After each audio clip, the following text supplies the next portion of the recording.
Welcome you all on their channel Sujan and yes class 10। तो आज हम लोग ज्योग्राफी का चैप्टर 1 शुरू करने वाले हैं। चैप्टर 1 का नाम क्या है? Resources and development. Resources and development, इसमें कुल 3 पार्ट है जिसको हम लोग पढ़ना है। पहला रिसोर्सेज के बारे में, क्या रिसोर्सेज है, उसके प्लानिंग के बारे में, कितने टाइप्स ऑफ रिसोर्सेज है उसके बारे में। फिर दूसरा पार्ट आएगा लैंड के बारे में, जिसमें लैंड के बारे में पढ़ेंगे, land uses in India, types of land के बारे में पढ़ेंगे और लैंड डिग्रेडेशन के बारे में पढ़ेंगे, कैसे बचाव हो सकता है वो भी पढ़ेंगे। उसके बाद तीसरा पार्ट है लैंड हो गया, रिसोर्सेज हो गया, सॉइल, सॉइल के कितने टाइप्स और कहाँ कहाँ पूरे इंडिया फिजियोग्राफी पे मिलते हैं हमें। तो पहला पार्ट हम लोग शुरू करने वाले हैं आज रिसोर्सेज। रिसोर्सेज शुरू करने वाले, रिसोर्सेज होते क्या है पहले वो देखते हैं। Everything available in our environment which can be used to satisfy our needs provided it is technologically accessible, economically feasible, culturally acceptable can be termed as resource. Resource जो भी हमारे इन्वायरमेंट में अवेलेबल है, जो टेक्नोलॉजिकली एक्सेसिबल हो, economically feasible हो, culturally acceptable हो, उसको हम लोग रिसोर्स का टर्म देते हैं। ठीक, इसके अलावा कोई रिसोर्स है, यही डेफिनेशन आपको याद रखना है, 1 मार्कर में पूछ सकता है। और ये ट्रायंगल ये जो बना हुआ है एनसीईआरटी में डायग्राम बना हुआ है, physical environment, institution, technology, interconnection दिखाया हुआ है कैसे है। फिर ह्यूमन बींग्स ट्रांसफॉर्म करते हैं फिजिकल इन्वायरमेंट और टेक्नोलॉजी को इंटरेक्ट करा के, ठीक है, और फिर इंस्टीट्यूशन क्रिएट करते हैं ये दोनों को जो इंटरेक्ट हुआ है उसके थ्रू इकोनॉमिक डेवलपमेंट कराने के लिए इंडिया के फेवर में या किसी भी कंट्री के फेवर में। ओके, अब इसी ट्रायंगल का वो लिखा हुआ है, इसके बारे में यहाँ देखते हैं। The process of transformation of things available in our environment involves an interactive relation between nature, technology and institution. Human beings interact with nature through technology and create institution to accelerate their economic development. जो मैंने अभी explain किया क्या होता है वही चीज़ same लिखा हुआ है। फिर आते हैं human beings themselves are essential components of resources. Human being खुद भी एक resources type of resources है देखा जाए तो। Human being कैसे resources है? अगर आप educated हैं या fit हैं तो आप जिस सोसाइटी में रह रहे हैं उसके लिए रिसोर्सेज से काम करेंगे, नहीं तो लाइबिलिटी हो सकते हैं, मतलब बोझ। फिर क्या होता है? Human they are transform material available in our environment into resources and use them. Human को ये बोला कैसे हम लोग ट्रांसफॉर्म कर सकते हैं मटेरियल को रिसोर्स बनाने में। जैसे थॉमस अल्वा एडिसन ने कैसे एक बल्ब को बनाया, रिसोर्स ही लाया हमारे लिए, इसीलिए ह्यूमन एक रिसोर्सेज कंसिडर किया जाता है सोसाइटी में। कितने टाइप्स ऑफ रिसोर्सेज है ये देखते हैं। On the basis of origin, biotic, abiotic, basis of exhaustibility, renewable and non-renewable resources. On the basis of ownership, individual resources, community resources, national resources, international resources. On the basis of status of development, potential resources, developed stock and reserves. Okay? ये biotic abiotic के बारे में सब आगे आने वाला, renewable non renewable सारे आगे टॉपिक्स आएंगे अपकमिंग चैप्टर्स में। Individual, community resource, national and international. Individual के बारे में आप जानते हैं किसी का प्राइवेट प्रॉपर्टी हो उसको बोलते हैं। कम्युनिटी रिसोर्सेज, कम्युनिटी रिसोर्सेज किसी कम्युनिटी स्पेसिफिक ज्योग्राफिक एरिया की कम्युनिटी का रिसोर्सेज है। नेशनल एंड इंटरनेशनल, नेशनल तो हर रिसोर्सेज बोला जाए तो नेशनली रिसोर्सेज है। इंटरनेशनल में होता है जैसे कि 200 किलोमीटर के बियॉन्ड एक्सक्लूसिव जो इकोनॉमिक एक्सक्लूसिव जोन, जो UNCED करके ऐसा ऑर्गेनाइजेशन है, इफ़ आई एम रॉन्ग उसका यही प्रोनाउंस होता है, UNECD करके है, जो वो करते क्या स्पेसिफाइड करते हैं 200 मीटर के बाद जितने भी रिसोर्सेज हैं वो इंटरनेशनल रिसोर्सेज के अंदर आते हैं। ओके,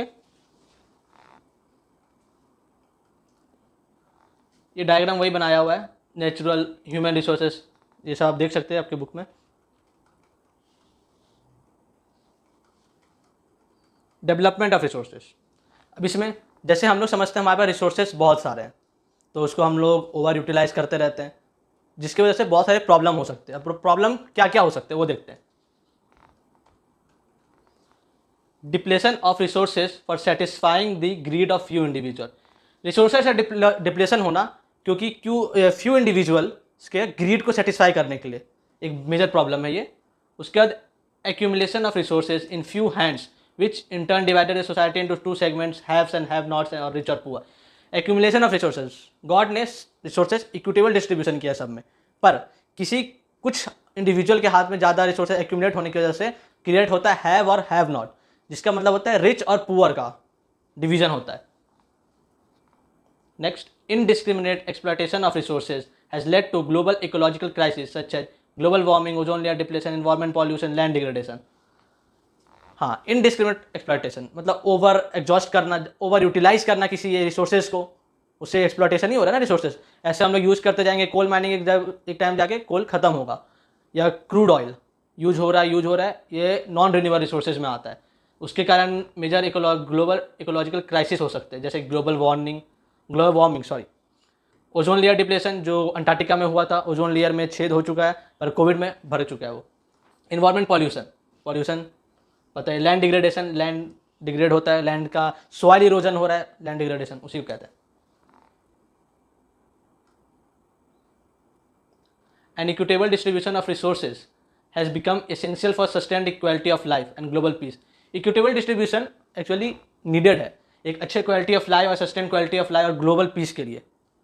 ये कह रहा है इसमें बस, if the present trend of resource depletion by few individual countries continues the future of, हाँ इसमें ये कह रहा है कि अगर अभी का ट्रेंड कंटिन्यू रहा आगे, कुछ इंडिविजुअल जैसे एक्सप्लॉयट कर रहे हैं, कुछ कंट्री जैसे ओवर यूटिलाइज कर रही है उसको, एक्सप्लॉयट कर रही है यूटिलाइज करके ज़्यादा, तो future of our planet is in danger, क्योंकि रिसोर्सेज जल्दी एग्जॉस्ट हो जाएंगे, फिर बचेगा नहीं, तो हमारे प्लेनेट पे कुछ रिसोर्सेज होंगे नहीं, रिन्यूएबल रिसोर्सेज नहीं, नॉन रिन्यूएबल रिसोर्सेज जो एक टाइम पे जाके खत्म हो जाएंगे ओवर यूटिलाइजेशन की वजह से, जिसको हम स्टोरेज पे ध्यान नहीं देके सिर्फ ओवर यूटिलाइज करने में ध्यान करते हैं।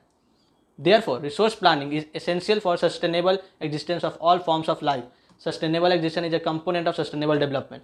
Resource planning एक important वो हो सकता है जिसके कारण हम लोग रिसोर्सेज को ओवर यूटिलाइजेशन की जगह हम लोग उस पर स्टोरेज पे ध्यान दे सकते हैं, जो एक अच्छा कंपोनेंट है एक sustainable existence of forms of life के लिए। कंपाउंड ऑफ सस्टेनेबल डेवलपमेंट है, एक अच्छा कंपोनेंट माना जाता है अगर हम स्टोरेज पे भी ध्यान दें, यूटिलाइजेशन को ओवर यूटिलाइजेशन ना करके। इसमें देखिए क्वेश्चन भी आ चुका है CBSE 2020 सेट 4 में, describe the importance of equitable distribution of resources in society. ये आप लोग जितना मैंने अभी पढ़ाया है उसके ऊपर आप सब्जेक्टिव क्वेश्चन, रिटन क्वेश्चन आप लिख के ट्राई कर सकते हैं। CBSE का PYQ है ये वाला, ऐसा बात नहीं है कि मतलब सिर्फ क्वेश्चंस बनाया हुआ है, CBSE के पुराने पेपर्स में आ चुका है ये। फिर या इसी को दूसरे वे में क्या होगा, describe need of resource after human survival, for human survival sorry, need of resource क्या है, रिसोर्स का क्या जरूरत है फॉर ह्यूमन सर्वाइवल, ये क्वेश्चन कह रहा है। ये दोनों सब्जेक्टिव क्वेश्चन है जो इस पार्ट से बन सकता था, तो ऊपर मेंशन किया हुआ है नोट्स में। अब सस्टेनेबल डेवलपमेंट क्या होता है, sustainable economic development means development should take place without damaging the environment and development in the present should not compromise with the needs of the future generation. Sustainable development मतलब जो development हम present में कर रहे हैं but environment को कोई ये हार्म पहुंचा के नहीं, और फ्यूचर जनरेशन, हमारे जो फ्यूचर जनरेशन है उनके नीड के साथ कोई कॉम्प्रोमाइज़ नहीं होना चाहिए, उस टाइप के डेवलपमेंट को हम सस्टेनेबल डेवलपमेंट बोलते हैं। ओके, रियो डी जेनेरो अर्थ समिट 1992। पहले रियो डी जेनेरो है किधर, रियो डी जेनेरो ब्राज़ील में होता है, उसका एक अर्थ समिट हुआ था 1992 में। ये सब सारे इन्वायरमेंट से रिलेटेड ही वो हैं, क्या बोलते हैं, समिट हुए हैं जो इन्हेंस करने में, इन्वायरमेंट कंजर्वेशन के रिगार्डिंग कैसे करें उसके लिए सारी कंट्रीज मिल के हाथ कैसे मिलाए कि इन्वायरमेंट को हम अच्छे वे में कंजर्व कर सकें, उसी के लिए समिट्स होते हैं। तो उसमें से एक ये है, 1992 में हुआ था Rio de Janeiro earth summit. In 1992 more than 100 heads of state meet in Rio de Janeiro in Brazil for the first international earth summit. ये फर्स्ट इंटरनेशनल अर्थ समिट भी था, लिखा हुआ जैसे कि summit was convened for addressing urgent problems of environmental protection. इस summit का objective क्या था, addressing the urgent problems of environmental protection, जो अर्जेंट प्रॉब्लम्स है कि कैसे हम इन्वायरमेंट को कंजर्व करें, इन्वायरमेंट को कैसे प्रोटेक्ट करें, जैसे कि वो डिप्लीट होते जा रहा है डे बाय डे।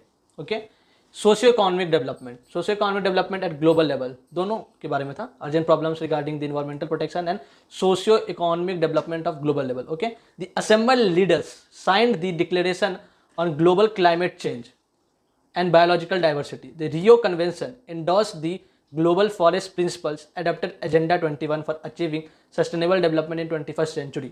इसमें रियो डी जेनेरो अर्थ समिट में फाइनल कंक्लूजन ये था कि एक एजेंडा 21 साइन हुआ, जिससे कि आने वाले 21st सेंचुरी में हम लोग इन्वायरमेंट को एक साथ मिलकर कैसे कंजर्व कर सकते हैं, इसके बारे में हुआ था। एजेंडा 21 साइन किया गया था Rio de Janeiro earth summit में।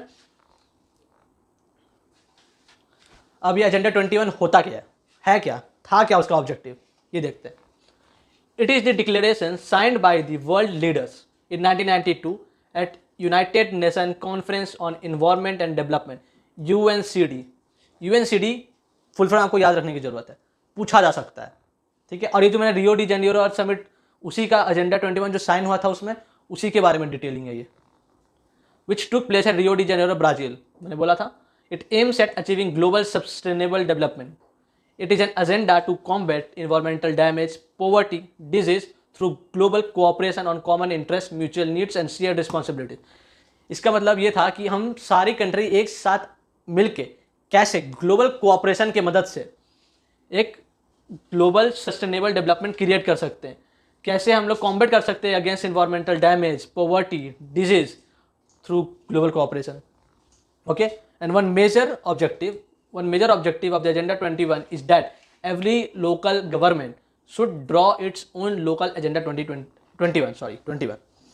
इसमें एक और मेजर ऑब्जेक्टिव था कि एजेंडा 21 में बोला गया था सारे लोकल गवर्नमेंट जो है उनको खुद का भी एक लोकल एजेंडा 21 बनाना होगा, जिसमें ये सब हम लोग कैसे कैसे ग्लोबल कोऑपरेशन करके हम लोग इन्वायरमेंटल डैमेज के प्रति कॉम्बैट कर सकते हैं, पॉवर्टी के खिलाफ कैसे कॉम्बैट कर सकते हैं, डिजीज़ के खिलाफ कैसे कॉम्बैट कर सकते हैं। ओके, और ये जो पूरा मैंने पढ़ाया रियो डी जेनेरो अर्थ समिट या एजेंडा 21, ये सब ना केस स्टडी में आ जाते हैं। केस स्टडी में आपको ये पूरा पैसेज बना के दे देगा, एजेंडा 21 क्या था, रियो डी जेनेरो क्या था, समिट के बारे में, और नीचे क्वेश्चंस पूछ देंगे। केस स्टडी कॉम्पिटेंसी बेस्ड होता है, तो इसी से केस स्टडी बनने के बहुत आ जाए, और ये आया भी पेपर में। Okay, moving to the next topic. ये देखो, इससे कुछ क्वेश्चंस है, short notes. Sustainable development, earth summit वही Rio de Janeiro earth summit, पहला अर्थ समिट जो 1992 में हुआ था। ओके, एजेंडा 21 क्या है, इस तीनों पे थोड़े थोड़े पॉइंटर्स आपको आने चाहिए कि एक शॉर्ट नोट अगर लिखने के लिए आए तो आप लोग लिख सके। Okay, next resource planning. Resource planning में ऐसे बताया, रिसोर्स प्लानिंग किया क्यों जाता है। पहली बात, रिसोर्स प्लानिंग इसलिए किया जाता है कि हम लोग एक efficient way of use technique, कैसे हम लोग एक efficient way of technique find करें कि रिसोर्सेज को हम लोग उसको यूज ऐसे करें कि वो ओवर डिप्लेशन भी ना हो, उसको स्टोरेज भी होता रहे। उस चीज़ को प्लानिंग करने को रिसोर्स प्लानिंग बोलते हैं, तो सही से यूटिलाइजेशन करना रिसोर्सेज के बारे में, उस चीज़ को रिसोर्स प्लानिंग बोला जाता है। ओके, इसमें पढ़ लेते क्या क्या लिखा हुआ है, जरा एक बार ओवरव्यू मारते हैं। Planning is widely accepted strategy for judicious use of resources. जो मैंने बोला, सही वे में रिसोर्सेज को यूज करने का जो प्लानिंग किया जाता है उसको रिसोर्स प्लानिंग बोला जाता है। Okay, there are regions which are rich in certain types of, हाँ, जैसे आप इंडिया में देखे होंगे अलग अलग रीजन्स, कुछ रीजन्स बहुत ज़्यादा ही रिसोर्सेज में रिच है, कुछ रीजन रिसोर्सेज से बहुत ज़्यादा मतलब उतने रिच नहीं है, मतलब कुछ है नहीं उधर रिसोर्सेज, और इधर खूब बहुत सारे रिसोर्सेज, बहुत सारे माइंस है, बहुत सारे रिसोर्सेज फाइंड हो जाते हैं उस एरिया में। एग्जाम्पल देखते हैं नेक्स्ट पेज पे हम लोग। ये देखो, एक क्वेश्चन आया है, इससे भी इंपॉर्टेंट क्वेश्चन बन सकता है, why resource planning is important and how it is done. Resource planning important क्यों है और ये कैसे किया जा सकता है, ये अभी हम लोग आगे पढ़ते हैं। रिसोर्स प्लानिंग क्या है ये तो मैंने आपको यहाँ बता दिया क्या है, इतने देश में वही बात कर रहा है। रिसोर्स प्लानिंग होता क्या है, क्यों करना चाहिए, है क्या। एक से हाँ, there are some regions which can be considered self-sufficient in term of availability of resources and there are some regions which have acute shortage of some vital resources। जैसा कि मैंने आपको बोला, कुछ रीजन ऐसे हैं जिसके पास सेल्फ सफिशिएंट रिसोर्सेज है और कुछ रीजन्स ऐसे हैं जिसके एक्यूट शॉर्टेज है वाइटल रिसोर्सेज के। इंडिया में कुछ एग्जाम्पल्स है, देखिए for example states of Jharkhand, Chhattisgarh, Madhya Pradesh are rich in minerals and coal deposits. देखिए झारखंड, छत्तीसगढ़, मध्य प्रदेश अपने कोल डिपॉजिट्स के मिनरल्स में रिच हैं। Arunachal Pradesh has abundance of water resources but lack in infrastructural development. Hilly area है, उनके पास अबंडेंस ऑफ वाटर रिसोर्सेज है but infrastructural development में लैक करते हैं। ओके, फिर देखो the state of Rajasthan is very well endured with solar and wind energy but lakhs in water resources. Rajasthan के पास बहुत अच्छा सोलर और टाइडल एनर्जी का, सोलर एंड विंड एनर्जी का वो है, क्या बोलते हैं, रिसोर्स है, बट उनके पास वाटर रिसोर्स में लैक वो करते हैं। देखो अरुणाचल में मैंने क्या बोला, उनके पास एबंडेंस ऑफ वाटर है पर वो इंफ्रास्ट्रक्चर डेवलपमेंट लैक करते हैं। और राजस्थान में सोलर और विंड एनर्जी है पर वो एबंडेंस ऑफ वाटर नहीं है उनके पास। वो अरुणाचल के पास है तो उनका इंफ्रास्ट्रक्चर डेवलपमेंट नहीं है। राजस्थान में सोलर एनर्जी, विंड एनर्जी है but lakhs in water resources. The cold desert of Ladakh is relatively isolated from the rest of the country. It has very rich cultural heritage, but it is deficient in water, infrastructure and some vital minerals. Ladakh बड़ा isolated area, high altitude पे है वो जगह, but cultural diversity उसका बहुत अच्छा है, cultural उसका बड़ा डाइवर्स टाइप का है। बट आइसोलेटेड होने की वजह से वाटर डेफिसिट है, वो इंफ्रास्ट्रक्चर डेवलपमेंट बिल्कुल ही जीरो है उधर, इंफ्रास्ट्रक्चर बिल्कुल ही डेवलप नहीं। इवन कि अरुणाचल प्रदेश में कुछ इंफ्रास्ट्रक्चर बोल भी सकते हैं, पर वो यहाँ तो इंफ्रास्ट्रक्चर भी डेवलपमेंट के नाम पे कुछ नहीं है। एंड सम वाइटल मिनरल्स, बहुत सारे वाइटल मिनरल्स का प्रेजेंस भी इधर हमें नहीं दिखता है। ओके, यही मैं बोल रहा था, कहीं कहीं regions self sufficient in terms of vital minerals resources, but some are facing acute shortage of vital minerals and resources. Okay, उसका यही मतलब था, जैसे मैंने बताया झारखंड, मध्य प्रदेश, छत्तीसगढ़ में रिच मिनरल्स कोर्स के डिपॉजिट्स है, बट अरुणाचल में पानी का अबंडेंस है, इंफ्रास्ट्रक्चर डेवलपमेंट नहीं है। ओके, फिर राजस्थान में क्या था, ये वाटर का लैक था और सोलर एनर्जी, विंड एनर्जी था। ओके, फिर था लद्दाख, आइसोलेटेड एरिया, कल्चरल में डाइवर्स है पर इंफ्रास्ट्रक्चरल डेवलपमेंट नहीं है। उसके बाद वाटर में लैक करते हैं, मतलब एबिलिटी ऑफ वाटर में लैक करेंगे। और एक और क्या था, सम वाइटल मिनरल्स में। Okay, this call for balanced resource planning at national, state, region, local levels. Okay, बोल रहा है कि बैलेंस रिसोर्स प्लानिंग का जरूरत इसलिए है नेशनल, स्टेट और रीजनल लेवल और लोकल लेवल्स में। रिसोर्स प्लानिंग इन इंडिया, ये रिसोर्स प्लानिंग के ऊपर भी क्वेश्चन आया है स्टेटमेंट पे ही, सेट 3 CBSE 2019 में। रिसोर्स प्लानिंग कैसे किया जा सकता है, पहले identification and inventory of resources across the regions of the country. पहले आप आइडेंटिफाई कीजिए पूरे कंट्री के पार्ट, किस किस पार्ट में वाइटल मिनरल्स और रिसोर्सेज अवेलेबल हैं। आइडेंटिफिकेशन पहला स्टेप रिसोर्स प्लानिंग का। Okay, second, evolving a planning structure endowed with appropriate technology, skill and institutional setup for implementing resource development plans। दूसरा, हाँ दूसरा होगा, एक सेकेंड, इसके पहले एक पॉइंट और छूट रहा है, एक और, पहले आइडेंटिफिकेशन हो जाना चाहिए, वो मैंने बताया। उसके बाद एक qualitative and quantitative research, estimation और मेजरमेंट ऑफ रिसोर्सेज होना चाहिए, ये एक छूट गया था। दूसरे में है कि प्लानिंग स्ट्रक्चर इन अप्रोप्रिएट, हाँ एक प्लानिंग स्ट्रक्चर अच्छा होना चाहिए जिसमें अच्छी टेक्नोलॉजी इंक्लूडेड हो, skill and institutional setup for implementing resource development, एक इंस्टीट्यूशन स्पेसिफाइड होना चाहिए, अच्छा टेक्नोलॉजी और स्किल वर्कर्स रहना चाहिए उसमें, कि उस रिसोर्स प्लानिंग के लिए एक अच्छा स्ट्रक्चर डेवलप कर सके, कि उसका रिसोर्सेज के रिगार्डिंग अच्छी प्लानिंग की जाए with the help of right technology, right skill and right institution. Okay, and last, matching the resource development plan with overall national development plan. ये सारे रिसोर्स डेवलपमेंट होने के बाद नेशनल डेवलपमेंट के साथ उसको कैसे कंबाइन किया जाए, उसको कैसे इंटरसेक्ट किया जाए कि वो हमारे ये नेशनल डेवलपमेंट से भी मैच करे और वो हमारे कंट्रीज के फेवर में भी जाए वो डेवलपमेंट। ओके, उसके बाद चलते, India has made a concerted effort for achieving the goals of, हाँ इंडिया ने कुछ एफर्ट्स दिखाए हैं, जिसका सबसे बड़ा एग्जाम्पल है first 5 year plan launch after independence. First 5 year, total 11 5 year plans हुए थे, 11 या 12 5 ईयर प्लान्स लॉन्च हुए थे। फिर उसके बाद जब बीजेपी गवर्नमेंट आई तो उसमें नीति आयोग का फॉर्मेशन हुआ, 2015 में नीति आयोग लाया गया। उसके बाद 5 ईयर प्लानिंग खत्म हो गया, उसका नीति आयोग हर साल का प्लान लाती है, हर साल का एक टारगेट अचीव कराती है, उसमें भी एक फर्स्ट ईयर का, 3 ईयर का, 5 ईयर का ऐसे करके प्लानिंग होता है। ओके, और वो आपके सिलेबस में नहीं है, बस मैं एक्स्ट्रा नॉलेज के लिए बता रहा था। Availability of resources is necessary condition for the development of any region, but mere availability of resources in absence of corresponding changes in technology and institution may hinder the development। अब इसका statement क्या कहता है, अगर resources आपके country में available हैं तो बहुत अच्छा बात, बट अगर उसको यूटिलाइज करने के लिए आपके पास सही टेक्नोलॉजी नहीं है, सही स्किल सेट नहीं है, तो आप लोग उसका यूज नहीं कर सकते, उसके रहने के पर भी कुछ वो नहीं है, कोई फ़ायदा नहीं है, कंट्री को कोई बेनिफिट नहीं दे सकता एज इकोनॉमिक पर्पस और किसी चीज़ में यूटिलाइज करके कोई चीज़ नया रिसोर्स क्रिएट करने में। अगर आपका सही टेक्नोलॉजी नहीं है, सही स्किल सेट नहीं है, सही इंस्टीट्यूशन नहीं है, तो आप उसको यूटिलाइज ही नहीं करेंगे, एक्सट्रैक्ट नहीं कर सकते, यूटिलाइज नहीं होगा, कोई फ़ायदा नहीं है सिर्फ रिसोर्सेज होने से। टेक्नोलॉजी भी मांगता है, और इसका हिस्ट्री ऑफ कॉलोनाइजेशन से कैसे लिंक होता है ये देखते हैं। इसको मैं पढ़ के बता दूंगा, पर पहले मैं आपको ओवरव्यू देता हूँ कैसे क्या कह रहा है पूरा। हिस्ट्री ऑफ कॉलोनाइजेशन, जैसे जितने भी कॉलोनीज है, जैसे इंडिया कॉलोनीज बनी थी, यूएसए में, इटली, जर्मनी, जितनी भी कॉलोनीज है, वो कॉलोनीज बनी क्यों? क्योंकि उस सारे जगह पे रिसोर्सेज थे, बट उनके पास उस टाइम पे फॉर देयर बैड लक उनके पास सही टेक्नोलॉजी, सही स्किल सेट वाले पर्सन्स नहीं थे जो उनको एक्सट्रैक्ट करके सही यूटिलाइजेशन कर सके, नहीं। और जो कंट्री जिन्होंने उनको कॉलोनीज बनाई, उनके पास उस वक्त वो टेक्नोलॉजी थी, वो स्किल सेट था कि उनको ड्रेन कर क्या बोलते, उनको एक्सट्रैक्ट करके यूटिलाइज कर सके, जिसकी वजह से उन्होंने उन सारी कंट्री के कॉलोनीज बनाए और उस रिसोर्सेज को यूज करके ड्रेन आउट किया।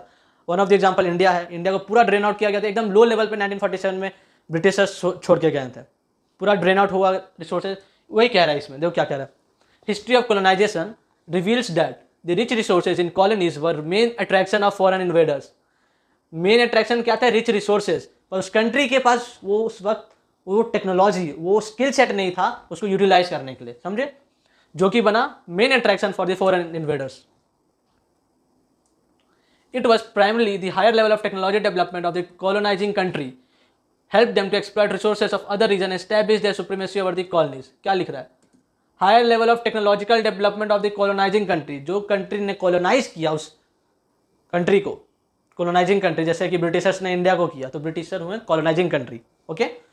तो उनके पास वो हाई डेवलप्ड टेक्नोलॉजी थी जिसको वो ड्रेन आउट कर सकते, यूज करने, एक्सट्रैक्ट करके यूटिलाइज कर सकते थे, जिसकी वजह से उसको पूरा ड्रेन आउट, एक्सट्रैक्ट किया गया, पूरा ड्रेन आउट कर दिया गया उस रिसोर्सेज को। Therefore, resources can contribute to development only when they are accompanied by appropriate technological development and institutional changes। वही कह रहा है, रिसोर्सेज कंट्रीब्यूट डेवलपमेंट में तभी कर सकते हैं जब आपके पास अप्रोप्रिएट टेक्नोलॉजी हो। अप्रोप्रिएट टेक्नोलॉजी हो, कहाँ गया था अप्रोप्रिएट, इंस्टीट्यूशन होना चाहिए जो उसको सही वे में प्लान करके यूटिलाइज करे। अगर आपका टेक्नोलॉजी नहीं है, सही स्किल सेट नहीं है, सही इंस्टीट्यूशन नहीं है, तो आप उसको यूज ही नहीं कर सकते, और वो रिसोर्सेज आपको डेवलपमेंट में कहाँ कंट्रीब्यूट करेगा? बिल्कुल कंट्रीब्यूट नहीं कर पाएगा। उसके बाद India has experience all this in different phase of colonization. Therefore in India development in general and resource development in particular does not only involve the ability of resources but also the technology, quality of human resources and historical experiences of people. जैसे कि मैंने बोला, India ने ये सब सह चुका है। ब्रिटिश ने कॉलोनी बनाया था, इंडिया को ड्रेन आउट किया उन्होंने रिसोर्सेज, क्योंकि उनके पास वो टेक्नोलॉजी थी। जैसे कि यहाँ जब हमारे ब्रिटिशर्स आए थे, तब यहाँ वीविंग इंडस्ट्री चलती थी, तो यहाँ बहुत अच्छे से वीविंग इंडस्ट्री चलती थी। जब इंडस्ट्रियलाइजेशन हुआ ब्रिटेन में, तब कॉटन, सारे जो रॉ मटेरियल्स इंडिया में प्रेजेंट थे, पर इंडिया के पास ऐसा इंडस्ट्रियलाइजेशन के मशीनरी नहीं थे जो उसको यूटिलाइज करके वो एक क्लॉथिंग बना सके। उनके पास ट्रेडिशनल मेथड था वीविंग, जिसको पूरा ड्रेन आउट किया, रिसोर्सेज कॉटन भेजा जा रहा था, इंडिगो प्लांट से सब भेजा जा रहा था, भेजते थे अपने कंट्री में यूज करने के लिए। इंडस्ट्रियलाइजेशन, क्योंकि उनके पास मशीनरी वो थी, वही एक्सपीरियंस इंडिया ने किया। इसलिए बोलते हैं इंडिया में डेवलपमेंट सिर्फ इन जनरल रिसोर्स डेवलपमेंट नहीं है, जब तक अगर आपके पास सिर्फ एबिलिटी ऑफ रिसोर्स डेवलपमेंट नहीं कहलाएगा, जब तक आपके पास सही स्किल सेट और टेक्नोलॉजी नहीं है तो, okay. Conservation of resources. Resources are vital for any developmental activity, but irrational consumption and overutilization of resources may lead to socio-economic and environmental problems। इसमें क्या रहा है? कंजर्वेशन ऑफ रिसोर्सेज हैं अगर हमारे पास, तो हम ये सोचते हैं कि हम उसको सिर्फ यूटिलाइज करते जाते हैं, ओवर यूटिलाइज कर देंगे, पर हमें उसके स्टोरेज के बारे में भी सोचना चाहिए। वही कह रहा है कंजर्वेशन ऑफ रिसोर्सेज में। गांधी जी ने एक स्टेटमेंट दिया था, there is enough for everyone, there is enough for everybody's need, there is enough for everybody's need and not for anybody's greed। Okay, ये स्टेटमेंट ये कहता है कि सबके नीड के लिए रिसोर्सेज भले ही हैं, पर किसी के ग्रीड के लिए ये रिसोर्स नहीं हो सकते। He place the greedy and selfish individual and exploitative nature of modern technology as the root cause of resource depletion at the global level. इसका मीनिंग देखो क्या लिखा हुआ है। इन्होंने ग्रीडी और सेल्फिश इंडिविजुअल, जिन्होंने exploitative nature of modern technology है, उसको रूट कॉज बताया resource depletion at global level. Root cause किसको बताया? exploitative nature of modern technology as the root cause for resource development at global level। इसको root cause बताया कि exploitative nature जो modern technology का है वो resource development at global level का सबसे बड़ा root cause है, okay। He was against mass production and wanted to replace it with the production by masses। वो mass production से के सपोर्ट में कभी नहीं रहते थे गांधी जी, हमेशा प्रोडक्शन बाय मासेस के सपोर्ट में रहे गांधी जी, ओके। ये दो स्टेटमेंट गांधी जी का क्या पॉइंट था? पहले, there is enough for everybody's need but not enough for and not for anybody's greed, okay. उसके बाद क्या बोला उन्होंने? Gandhi ji believes in not believes in mass production, believes in production by masses, okay. Production of mass in Gandhi ji, हाँ, ये जो question एक है इसे बन सकता है Gandhi is idea for the conservation of resources, 2 बताया मैंने, ये बन सकता है। क्या था इसका मीनिंग, इसमें लिखा हुआ है place greedy and selfish individual and exploitative nature of modern technology root cause of resource depletion. इसका मीनिंग बता दीजिए, वो स्टेटमेंट लिख दीजिए पहला पॉइंट। दूसरा, जब क्वेश्चन ये आए गांधी जी आइडियाज पूछे for the conservation of resources, दूसरा लिखे Gandhi ji was in support for production by masses, not in the support of mass production. Okay, अब कुछ इंटरनेशनल लेवल के और समिट देखते हैं जो है बुक में लिखे हैं और पढ़ना इंपॉर्टेंट है। At the international level the club of Rome advocated resource conservation for the first time. International level पे पहली बार क्लब ऑफ रोम ने इस प्रपोजल को वो लाया, resource conservation for the first time in more systematic way 1968। 1968 में पहली बार क्लब ऑफ रोम ने इस कॉन्सेप्ट को लाया, रिसोर्स कंजर्वेशन को।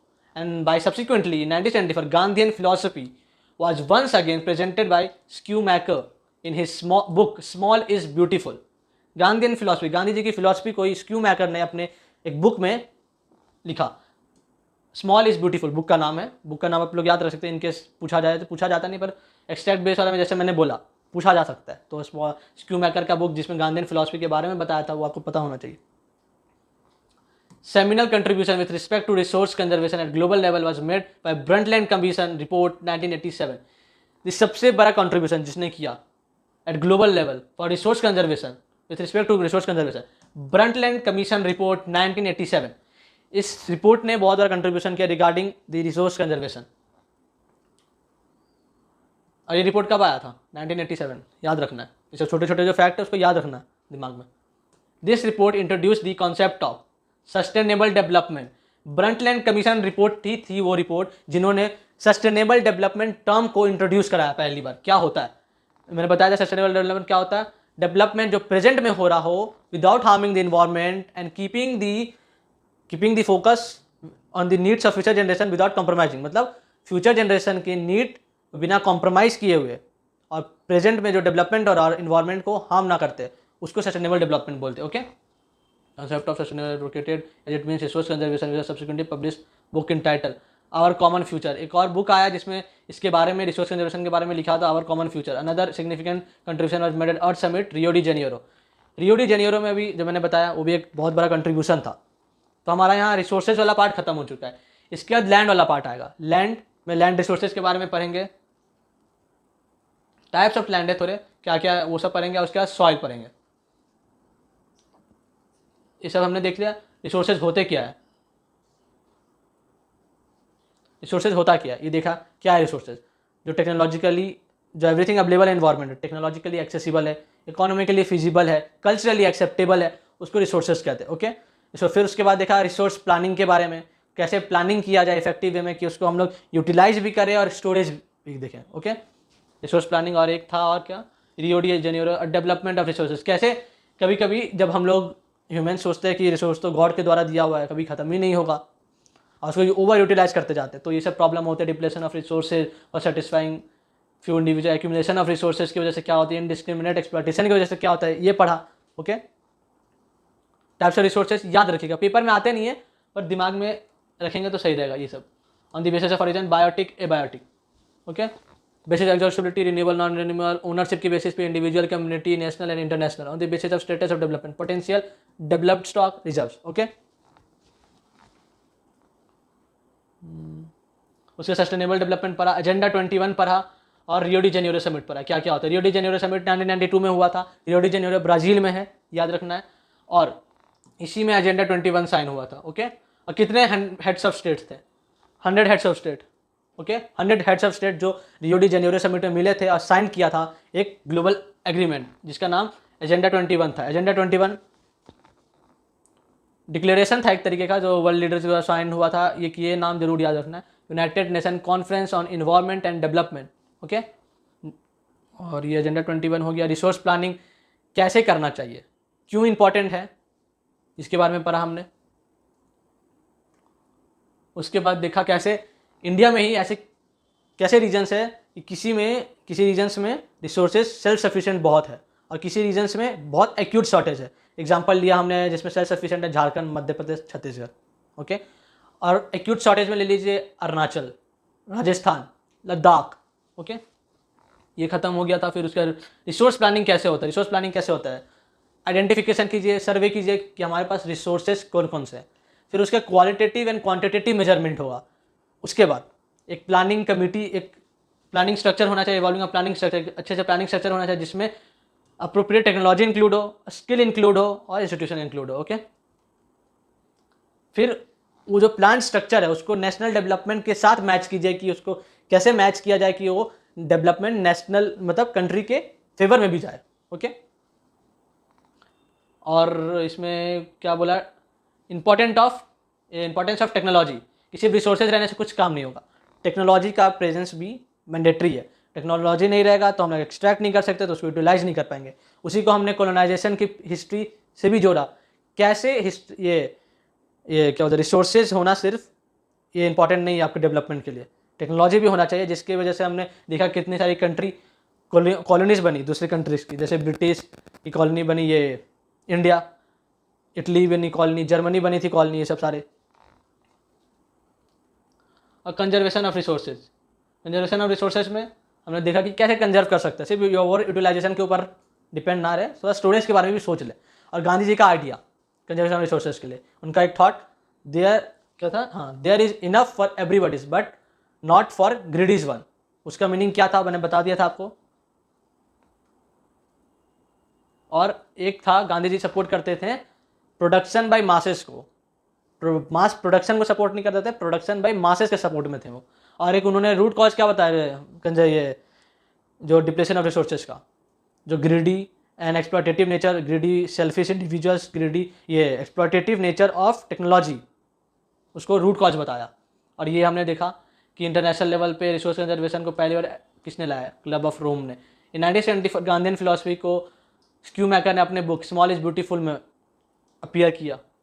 उसके बाद सबसे बड़ा कंट्रीब्यूशन ब्रंटलैंड कमीशन रिपोर्ट 1987, जिसमें सस्टेनेबल डेवलपमेंट टर्म को इंट्रोड्यूस किया गया। सस्टेनेबल डेवलपमेंट बताया जा चुका है, प्रेजेंट में डेवलपमेंट हो रहा हो, इन्वायरमेंट को कोई हार्म ना होना चाहिए और फ्यूचर जनरेशन के नीड को कोई कॉम्प्रोमाइज़ ना हो, वैसा डेवलपमेंट को हम लोग सस्टेनेबल डेवलपमेंट कहते हैं। उसके बाद फिर पब्लिश इन दी, उसके बारे में फिर आवर कॉमन फ्यूचर बुक में भी हुआ। और another significant contribution was made in the earth, जो मैंने बता दिया आपको। तो हमारा रिसोर्सेज वाला पार्ट खत्म हो चुका है। और नेक्स्ट पार्ट में हम लोग पढ़ेंगे लैंड के बारे में, उसके बाद नेक्स्ट पार्ट हम लोग पढ़ेंगे सॉइल के बारे में। तो थैंक यू एवरीवन।